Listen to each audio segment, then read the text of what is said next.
આમ પન્ના શરબત.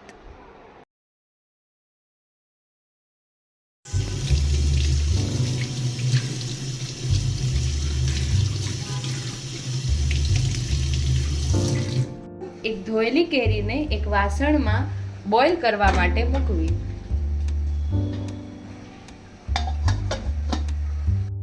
કેરી બોઇલ થઈ જાય ત્યારબાદ તેની છાલને અલગ કરી લો. હવે કેરીના પલ્પને એક મિક્સર જારમાં લઈ લો. હવે તેમાં અડધી ચમચી સંચળ પાવડર, અડધી ચમચી શેકેલા જીરાનો પાવડર, અડધી ચમચી મરી પાવડર અને અડધી ચમચી ચાટ મસાલો ઉમેરી લેવો. હવે તેની થીક પેસ્ટ બનાવી લો.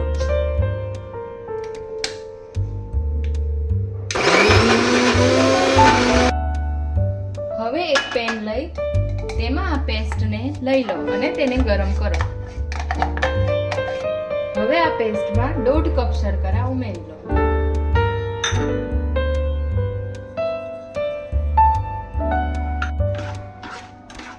એક તારની ચાસણી બને ત્યાં સુધી આ મિશ્રણને હલાવતા રહો.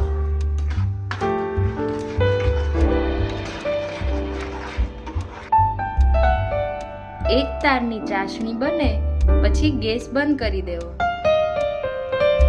હવે આ મિશ્રણને એક બાઉલમાં ઠંડુ કરવા માટે લઈ લો.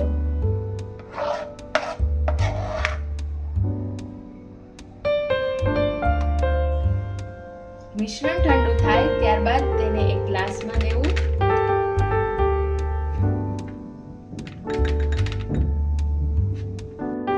હવે તેમાં બરફ ઉમેરી ઠંડુ પાણી એડ કરવું.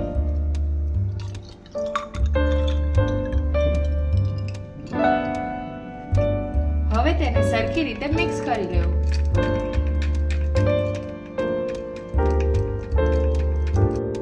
તૈયાર છે આપણું ઠંડુ ઠંડુ ખાટું મીઠું આમ પન્ના શરબત.